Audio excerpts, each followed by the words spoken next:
Well, I'm joined now by Douglas Murray, who's on the Gaza border. Douglas, let me ask you first of all, why have you felt the need to go there? Well, I've covered every Israeli conflict since the 2006 Lebanon war.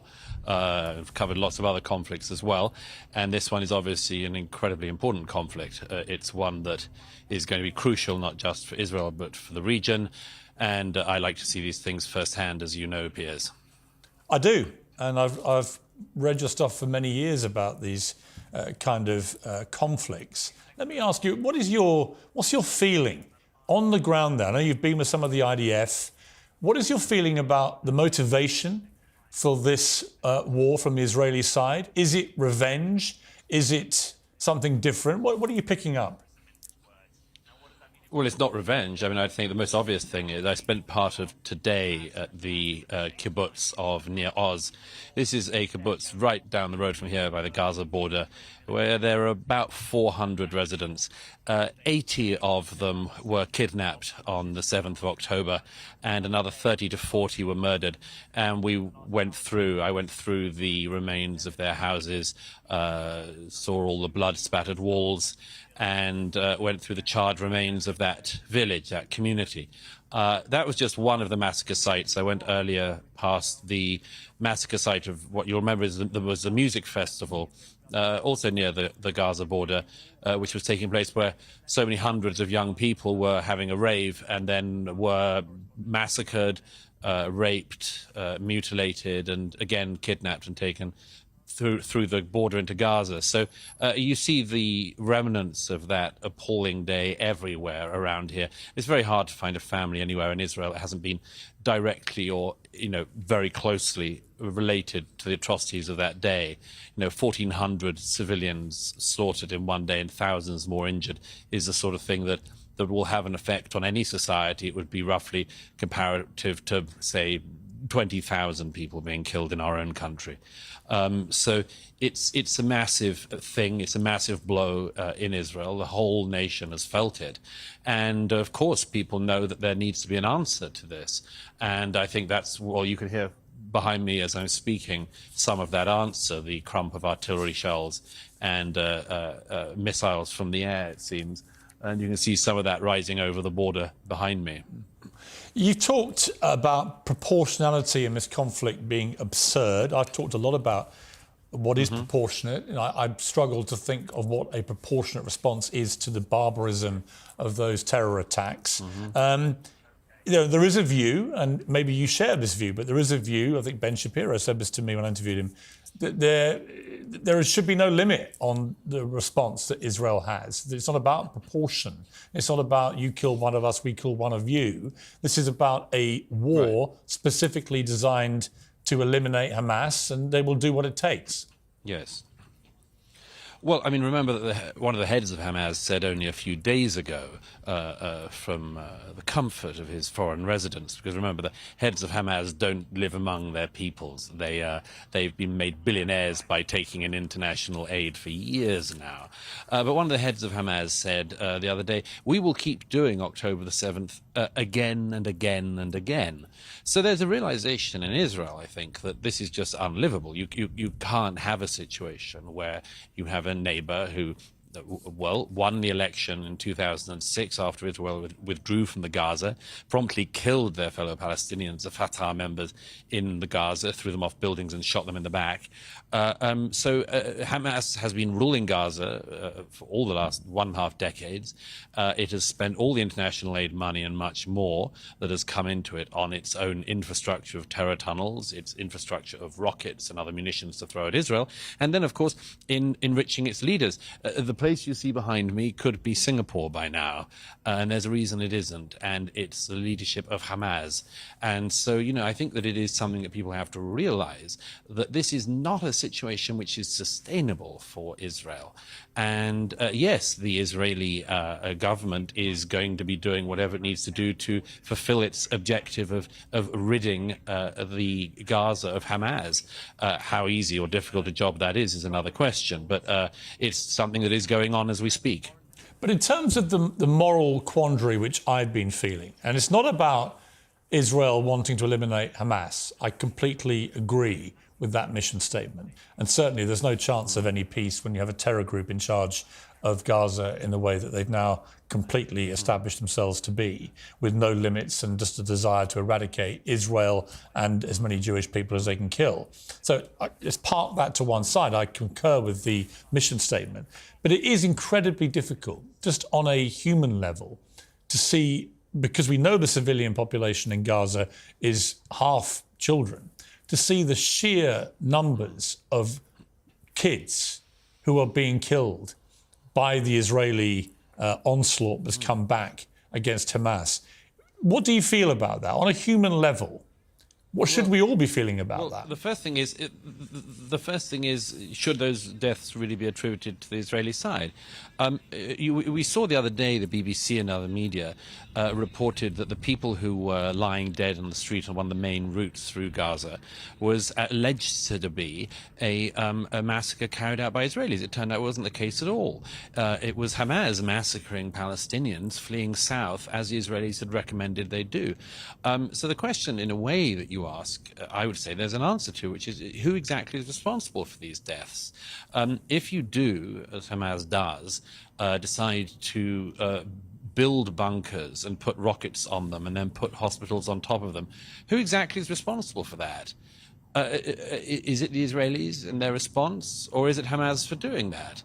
If you do decide, as Hamas has done, to use all of these billions of dollars of international aid to build tunnels where you can hide, among other things, the kidnapped Israelis, who's responsible for the strikes that happen as a result and any civilian deaths? Is it the Israelis, or is it Hamas, who has been holding the Palestinian peoples of the Gaza hostage for the last 15 years and more?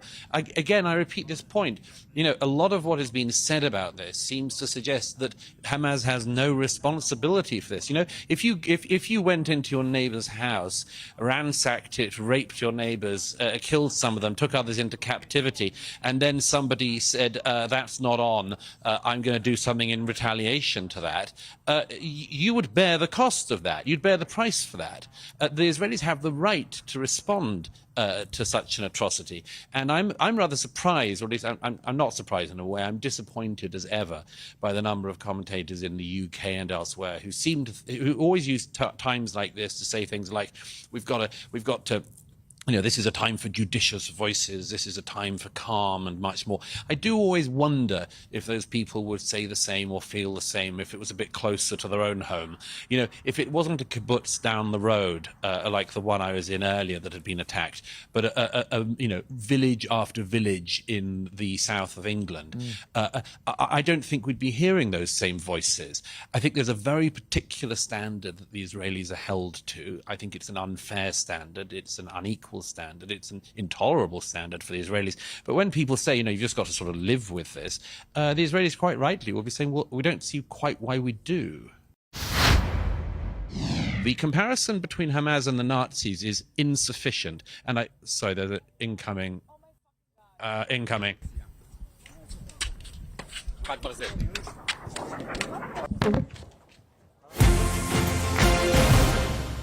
What about this issue around the pro-Palestinian marches, and specifically the one planned for Armistice Day here in London on Saturday? Do you think it should go ahead? Well, my own view is that it shouldn't, and it shouldn't because it's not because it should be banned, but because it's a grotesque insult to the British people. It's a deliberately provocative day to choose for such a march.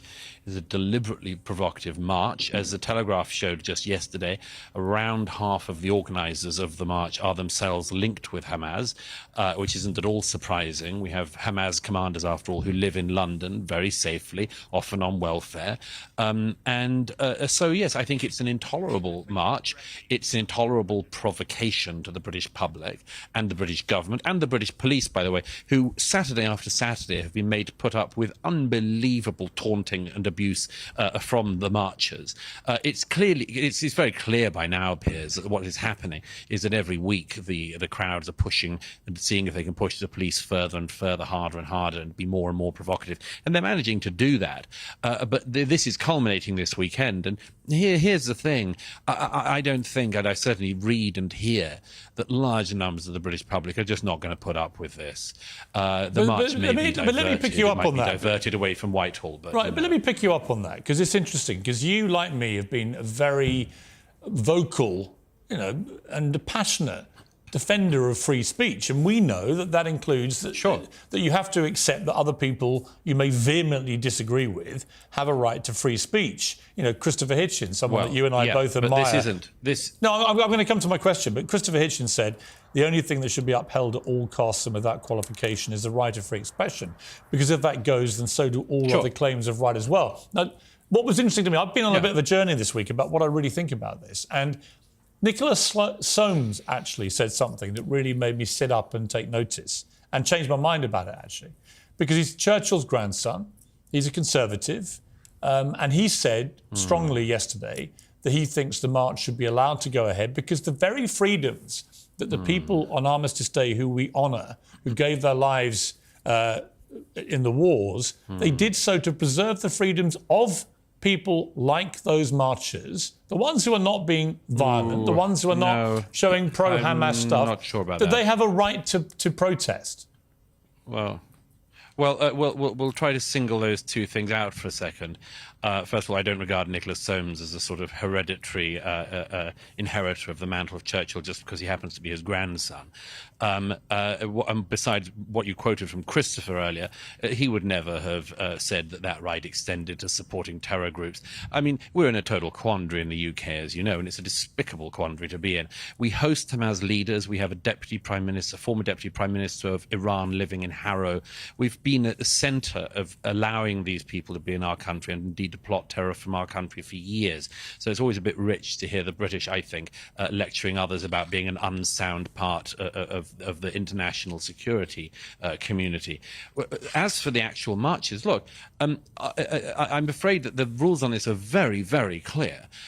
You are not allowed to glorify terror or call for terror on the streets of Britain. And that existed before the 2006 Terrorism Act banned glorification, and it certainly exists now. If you stand on the streets of London calling for jihad, you are calling for terror, and that is actually a place where free speech is at its limit and is no longer permissible. It's the same with, for instance, calls for intifada on the London tubes. Remember, we had a touch of intifada on the London tubes a few years ago. So again, calling for intifada is something that you're not allowed to do in the UK. Okay, but Douglas, let me ask you this. You're not allowed to. Let me finish one other case. You're not allowed to stand on the streets of London and call for the murder of Jews or any other minority. No. And yet people have been getting away with this Saturday after these Saturday. Are and are the police arresting people? No. Right. No, they're not. The police last week said we're outnumbered. Right, so that is a key point. The police have said, Met Commissioner Samart Rowley said, the laws created by Parliament are clear. There is no absolute power to ban protest. Therefore, there will be a protest this weekend. But the laws are also there to stop people brazenly supporting terrorism. So if people were to use a pro-Hamas banner or chant pro-Hamas sentiment, that would be against the current law of this country, and the police should take action. That's a different issue, though. But it is, but it's not being policed. No, I understand. It's not being policed. I understand. So on that, I can agree with you. The police need to enforce the existing laws. However, there will be a large... But they're not going to, because they're outnumbered. But they're outnumbered, so they're not you and going I can agree that that's wrong, but that shouldn't mitigate the rights... Well, don't you think that matters? Hang on, don't you think that matters? No, it does matter. That means that we have a rule of law, but it's not able to be policed. What's the point of having a law if you can't police it? Well, I agree with you, but I also think that there are a large number of those protesters who genuinely are, in their eyes, protesting for peace, and they're pro-Palestinian, and they have a view in the way that you're... Well, I disagree with that. And I'll tell you one reason why. The crowds in question are 100 times larger than the number of people who came out when hundreds of thousands of people were being killed in Yemen. They are 100 times larger than the number of people who came out when Bashar al-Assad killed hundreds of thousands of people in Syria. Seems to me that the people in question only care if one side in the particular conflict happens to involve the Israelis. But they're allowed to. Very excited. But they're allowed to. So I don't... Well, they're allowed to, absolutely, and we can make judgments about them. But I would not presume by any means that what you're talking about are pro-peace people. They're anti-Israeli. That's it. Well, but they're allowed to be anti-Israeli. I think that's the point.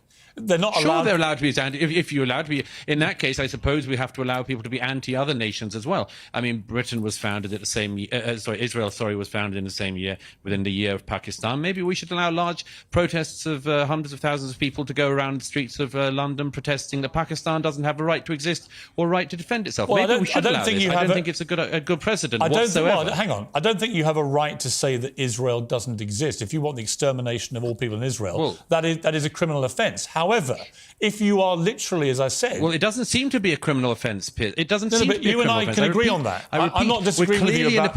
We're clearly in a position where they're not policing the law. No, I understand. Otherwise, we wouldn't have all of these videos of people inciting violence on the streets. But Douglas, you and I can agree that the police need to enforce existing law. There's no dispute between us on that, and they should be doing that a lot more. But we also, I think, have to surely look at the people who are genuinely there in a non-violent manner, of which there are many. These are massive protests. I think back to the protests, for example, against Donald Trump when he came to London, against America because he was the president. We allowed that to happen. I didn't necessarily agree with them, but we allowed them to happen. You know, I remember Madonna saying we should blow up the White House, a women's march in Washington. That happened, and people accepted that. Well, but here's a very important point on that, Piers. Madonna almost certainly, so far as I know, has no military capability behind her. So when Madonna says, I'd like to blow up the White House, it's a piece of stupid rhetoric from a pop star. When you've just had the largest massacre of Jews since the Holocaust and you have Hamas supporters and others marching through London calling for it to happen again, that does matter because there is a capability. So there is a difference, isn't there? Well, there is, but I don't think that all of these protesters are pro-Hamas. And the difference is whether or not you have a large artillery behind you. Yeah, but you don't honestly think they're all pro-Hamas, these people? Well, I think that anyone who, for instance, chants things like "from the river to the sea" is in fact yes, but they're not all doing that, or is criminally ignorant. Oh well, they are. I mean, there's masses of videos of them marching past Westminster Abbey last week, saying exactly that. Yeah, but they're not all doing marching it. Past the statue of Winston Churchill last I've week, watched the videos, and there are lots of people chanting, and some who aren't. Okay, well, here's a challenge. Okay, well, here's a challenge, Piers. If you decided to go on some kind of march and in week one you discovered that you had the BNP along your side calling, for instance, for the murder of all black people, would you not wonder whether or not you should go on week two? And would you not drop out by about week three? I'd have thought so. I would. That's a good question. And yes, I would. But that doesn't actually... Good. That shouldn't so we can tell something about the marchers. Well, you can say that you have a view, your own opinion is they shouldn't be marching alongside these other people. However, they are still entitled in a free democratic country like ours. And look, I don't have absolute opinions on this. I just think it's a really interesting test of how far free speech goes. Well, and I do feel here's uncomfortable... Here's the interesting test, if I can say so. Yeah, sure. The interesting test, if I can say so, Piers, is there are limits to this, in fact.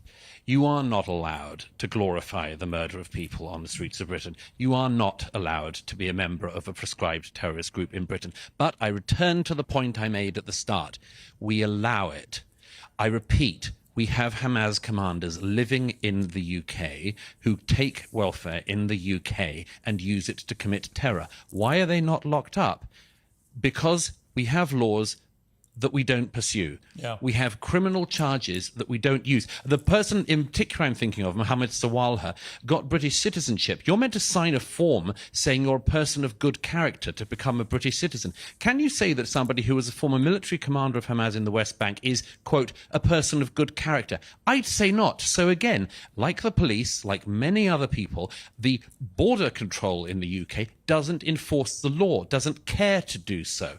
And I repeat, there is a serious problem with this in the UK. Israel, as you can see tonight, can look after itself. I wonder if Britain can say the same.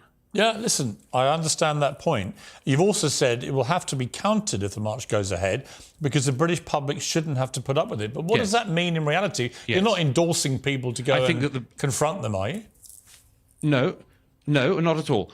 I would suggest that if the cenotaph, for instance, comes under attack, there should be a peaceful ring of people around the cenotaph to protect it, as with other monuments. And I think that that's what many people will do. I hope they do so peacefully. But as this goes on and as the provocations grow and grow, I'm very, very afraid from what's going to happen this weekend coming in the UK. Personally, I think it's safer in Israel these days than it is in central London, certainly for Jews. Let's talk, given you're over there right now, what concerns me about what Israel is doing is not their efforts to get rid of Hamas, but because of the particular nature of Hamas embedding themselves amongst civilian populations with the massive amounts of civilian casualties that will inevitably come, and that figure will grow and grow and grow. Are we not, as Barack Obama warned, are we not creating here just an opportunity for far greater radicalization of all those young Palestinians who watched their loved ones get killed? Why would we imagine that at the end of all this, they're going to want to do anything other than to become a new version of Hamas in wanting to exact revenge for what happened to their families? Well, two things. One is, if you just follow the logic of what Barack Obama said, then you just shouldn't do anything. If you're Israel, you should be attacked and just sit back and say, great, we'll wait for the next one. But the second and more important thing is, your question supposes that there is a sort of peaceful Palestinian population in the Gaza who would love a two-state solution, and then a few bad apples in Hamas. I think that's not true. Why is it that when one of the victims of the music festival, a poor young German Jewish girl, who it seems was raped and then brutally murdered and taken into the Gaza naked. Why was it that you can find, and anyone can find this online, a crowd of ordinary Gazans? It wasn't Hamas, it wasn't a Hamas rally. Ordinary Gazans spitting on her body, hitting her body, mutilating her body further as it went down the street. Does that strike you, Piers, as a placid population of peacenik types who are just desperately waiting for a two-state solution to be put back on the table for the millionth time in the last 70-something years? It doesn't seem like that to me.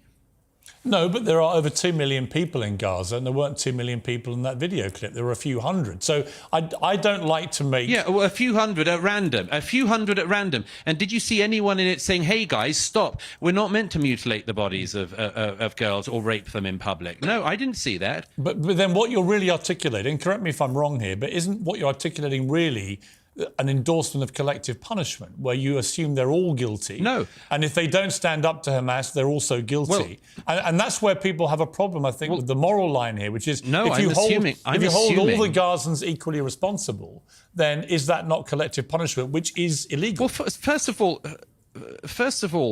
there is some responsibility for the peoples in the Gaza. If you elect Hamas and they kill Fatah, and then they remain in power for all of the years afterwards, I'm afraid that there is some responsibility of the people in that situation. You know, when the Germans had Adolf Hitler come to power and voted for him, we in Britain took the view that the German people were responsible in some way. So I'm not for collective punishment per se, but nor am I for this idea that there is something unique going on in the Israeli-Gaza context that we in Britain couldn't understand. Actually, there is one unique thing. In our own history, there is very similar things. But there is one unique thing, which is that the population of Gaza is pretty unique in that nearly half of the population are children. That is a unique situation. No, I'll tell you what's unique about the population of Gaza. It's the only population in the world where people routinely claim Israelis are committing genocide, but which has a population boom all of the time. I mean, that strikes me as being quite an interesting thing about the Gaza. But as for the moral cruelty, I want to make a very, very important point, if I can say so, on this, which is, you know, people quite often abuse history, and they say things all the time. I mean, about the only thing anyone from history knows is about the Nazis. Here's something I can tell you with absolute certainty, Piers, having not just seen some of the results of what Hamas did on the ground here in Israel a few weeks ago, but having watched the videos of the unedited footage, which I was one of the journalists was sadly allowed to see the other day. I can tell you one thing: the comparison between Hamas and the Nazis is insufficient. And sorry, there's an incoming.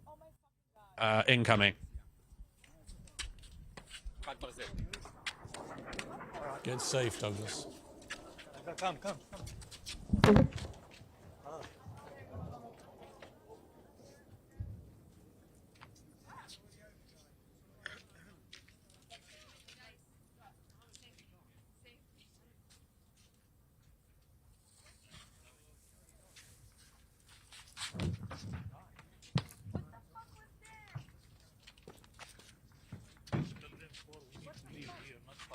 Are you okay, Douglas?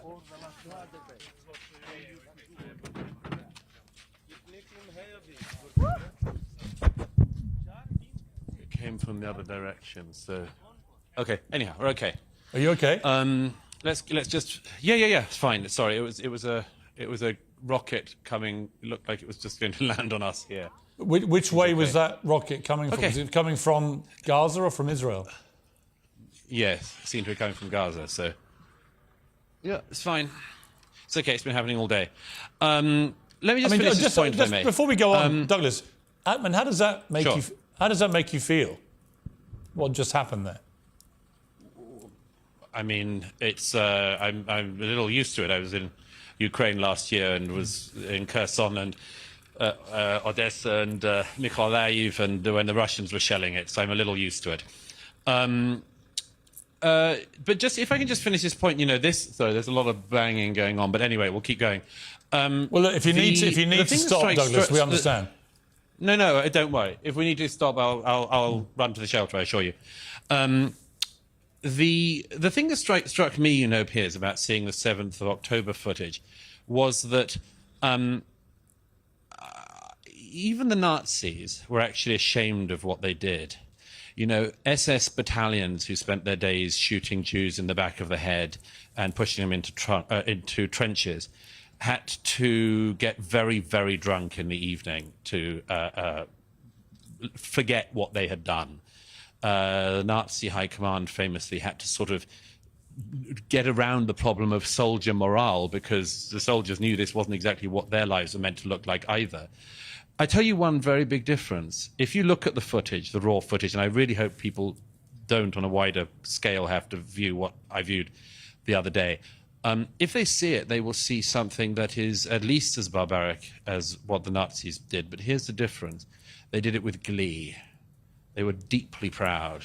You see people trying to, taking the head off a young Israeli man with a shovel and then calling their parents back in Gaza and telling them, Father, I've killed 10 Jews with my own hands. Get mother on the phone. I want to tell her how great a job her son has done. I come back to this thing. I'm not exaggerating this. It's very, very interesting, and people need to realize. You had this situation with the Nazis, where they also were a genocidal anti-Semitic organization, but they tried to cover their crimes up. Hamas are actually proud of them, and they've said they will do them until the whole world is clear of Jews. Yeah. So I suggest we take that seriously, and I think that Israel is taking it seriously. I hope they continue to take it seriously, but I think the world should take it seriously, and that includes Britain. And when I hear British journalists, British commentators, and British politicians lecturing the Israelis on what they should do, I think, I'm sorry, this shows a failing in our country. It shows that we in Britain cannot enforce our laws. We don't even enforce our borders in Britain. It's us that is the weak link in the international security chain on this, not Israel. Douglas, how does this war end? Netanyahu said yesterday that he sees at the end of this Gaza falling under Israel occupation for an indefinite period. Now, there are many people in Israel who absolutely want Netanyahu out and hold him accountable for what happened on October the 7th in terms of the failing of defence and security. He's deeply unpopular now amongst his own people. But this whole idea that you somehow reconcile this 75-year conflict, which has blown up into warfare time and time again, by Israel ending up as a completely occupying force, that seems to me utterly untenable. Yeah. Well, I think that, look, it's too early to tell. I would just say this, and I've said this before, but Israel is one of the only countries in the world that's never allowed to win a conflict. It has been left with this question of the Palestinians in the West Bank, the question of the Palestinians in Gaza. It's been left with this for years. And by the way, I say left with it because, remember, the Jordanians could solve the problem in the West Bank immediately by taking the Palestinians therein or taking some kind of control. They don't want to. The Egyptians, I have friends who were born in Gaza when it was owned by the Egyptians, run by the Egyptians. The Egyptians could solve the Gaza problem tomorrow by allowing the Gazans into Egypt or taking control of the Gaza themselves. Nobody wants the Palestinians people. And there's this endless endless mistake that is being made, and it has been made all my lifetime certainly, which is that there's this unsolved problem, but it is the job of the Israelis to solve it. What is happening behind me is a demonstration of the fact that it is an insoluble problem that the Israelis keep being told to solve. Gaza, ever since the Israelis left it in 2005, could have become Singapore. It could have become a thriving place. But Hamas didn't want that. They wanted to turn it into a place, instead of building upwards, they built downwards. Instead of building great buildings, they built great tunnels. This is a tragedy for the Palestinian peoples, but it's one that has been brought on them by groups like Hamas, who do not want a settlement in this war. Douglas Murray, so powerful to talk to you there on the Gaza border. And I'm glad that you came through what was a pretty scary moment in the middle of that interview. And I appreciate you coming back and continuing the interview as if nothing had happened. Quite remarkable to witness, I have to say, from the safety of my London studio. But I do appreciate it, and stay safe out there. That's right. Will do. Very good to see you, Piers. Thanks, Douglas.